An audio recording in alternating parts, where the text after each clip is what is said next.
ಇಲ್ಲಿ ನೋಡಿ, ಅವ್ರ ಮೇಲೆ ಆರೋಪಗಳಿದೆ. ಕಾನೂನು ತನ್ನ ಕ್ರಮವನ್ನು ಕೈಗೊಳ್ತಾ ಇದೆ. ಕೋರ್ಟು ಜಾಮೀನು ಕೊಟ್ಟಿದೆ. ಕೋರ್ಟ್ ಅವ್ರ ಕ್ಷೇತ್ರಕ್ಕೆ ಹೋಗಬಾರ್ದು ಅಂತ ಹೇಳಿದೆಯಾ? ಪೊಲೀಸರ ಕರ್ತವ್ಯ ಇದು.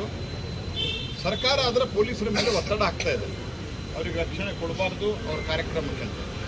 ಇವತ್ತು ನನಗೆ ಈಗ ಗೊತ್ತಾಗಿರೋ ಮಾಹಿತಿ, 1-2 ನಿಮಿಷದ ಹಿಂದೆ ಅವರು ಅಟಲ್ ಬಿಹಾರಿ ವಾಜಪೇಯಿ ಜನ್ಮ ದಿವಸದ ಕಾರ್ಯಕ್ರಮವನ್ನು ಅವರ ಕ್ಷೇತ್ರದಲ್ಲಿ ಮಾಡ್ತಾ ಇದ್ದರು.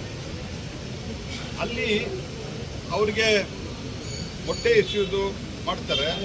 ಯಾವುದೇ ರೀತಿಯಾದಂಥ ಸಂರಕ್ಷಣೆ ಇಲ್ಲ ಅಂತಂದರೆ, ನಾನು ಸಿದ್ದರಾಮಯ್ಯನವರಿಗೆ ಹೇಳಲಿಕ್ಕೆ ಬಯಸೋದಿಷ್ಟೇ, ಕಾನೂನು ಕೈಯಲ್ಲಿ ತೆಗೆದುಕೊಳ್ಳುವುದು ನಿಮ್ಮಂಥವ್ರಿಗೆ ಶೋಭೆ ತರೋದಿಲ್ಲ. Let court decide. ಅದು ಮುನಿರತ್ನ ಇರಲಿ ಅಥವಾ ಈಗ ಚರ್ಚೆ ನಡೀತಾ ಇರುವಂಥ ಸಿಟಿ ರವಿ ಪ್ರಕರಣ ಇರಲಿ, ಕಾನೂನಿನ ರೀತಿಯಲ್ಲಿ ನಡೀಬೇಕು ಹೊರತಾಗಿ ನಿಮ್ಮ ಮನಸ್ಸಿಗೆ ಬಂದಂತೆ ಎಮರ್ಜೆನ್ಸಿಯಲ್ಲಿ ಮಾಡ್ತಾ ಇದ್ದೀರಲ್ಲ ನೀವು. ನಿಮ್ಮ ಪೂರ್ವಜರು ಇಂದಿರಾ ಗಾಂಧಿ, ಇವರೆಲ್ಲರೂ, ಸಂಜಯ್ ಗಾಂಧಿ, ಈ ಥರದ ಕೆಲವು ವ್ಯಕ್ತಿಗಳು ಏನು ಮಾಡ್ತಾ ಇದ್ರು, ಆ ರೀತಿಯನ್ನು ಮಾಡೋದು ಇದು ಸರಿಯಲ್ಲ. ಇದು ನೀವು ಕಾನೂನನ್ನು ಕೈಗೆ ತೆಗೆದುಕೊಂಡು ಯಾರ ಮೇಲೂ ಸಹಿತ ಹಲ್ಲೆ ಮಾಡುವಂಥದ್ದು, ಮೊಟ್ಟೆ ಎಸೆಯುವಂಥದ್ದು ಇವತ್ತಿಗೂ ಸಹಿತ ಅಲ್ಲಿ ಸಿಟಿ ರವಿ ಅವರ ದೂರಿನ ಮೇಲೆ FIR ದಾಖಲಾಗಿಲ್ಲ, ಇವತ್ತಿಗೂ ಆಗಿಲ್ಲ. ಸೋಮೋಟೋ ಆಗಿದೆ ಅಂತ ಹೇಳ್ತಾರೆ. ಇವತ್ತು ಬೆಳಿಗ್ಗೆ ಕೆಲವು ಲಾಯರ್ಸ್ ಹೋಗಿ ಯಾಕೆ ನೀವು ದೂರು ದಾಖಲು ಮಾಡಿಲ್ಲ ಅಂತ ಕೇಳಿದರೆ ಕಮಿಷನರು ಹೇಳಿದ್ದಾರೆ, ನಾವು CODಗೆ ಮಾಡಿ CIDಗೆ ಮಾಡಿದ್ದೀವಿ. CIDಗೆ ಮಾಡಿದರೆ ನೀವು FIR ಮಾಡಿ CIDಗೆ ಮಾಡಬೇಕು. ಅದೇ ರೀತಿ ಅನೇಕ ರೀತಿಯಾದಂಥ, ಮತ್ತು ಅಲ್ಲೇನು ಮಂಜುನಾಥ್ ನಾಯಕ್ ಅನ್ನೋರನ್ನ ಸಸ್ಪೆಂಡ್ ಮಾಡಿದ್ದಾರೆ.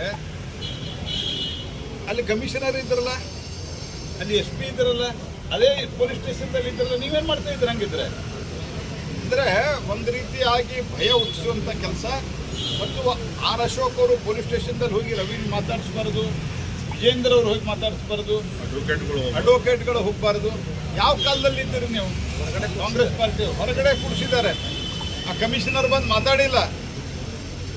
ಈ ರೀತಿಯಾದಂತಹ ನಡವಳಿಕೆ ಪ್ರಜಾಪ್ರಭುತ್ವದಲ್ಲಿ ಒಪ್ಪಲಿಕ್ಕೆ ಸಾಧ್ಯ ಇಲ್ಲ. ಪ್ರಜಾಪ್ರಭುತ್ವದಲ್ಲಿ ಕಾನೂನಿನ ಪ್ರಕಾರವಾಗಿ, ಸಂವಿಧಾನದ ಪ್ರಕಾರವಾಗಿ ಕೆಲಸ ಮಾಡಬೇಕು. ನಾವು ಅದಕ್ಕೆ ಹೇಳೋದು, ನೆಹರು ಕಾಲದಿಂದ ಹಿಡ್ಕೊಂಡು ಈಗಿನವರೆಗೆ ಕಾಂಗ್ರೆಸ್ ಪಾರ್ಟಿ ಸಂವಿಧಾನ ಮತ್ತು ಡಾಕ್ಟರ್ ಬಾಬಾ ಸಾಹೇಬ್ ಅಂಬೇಡ್ಕರ್ ಅವರ ಬಗ್ಗೆ ಅವರು ಯಾವಾಗಲೂ ತಿರಸ್ಕಾರದ ಭಾವನೆಯನ್ನು ಹೊಂದಿದ್ದಾರೆ.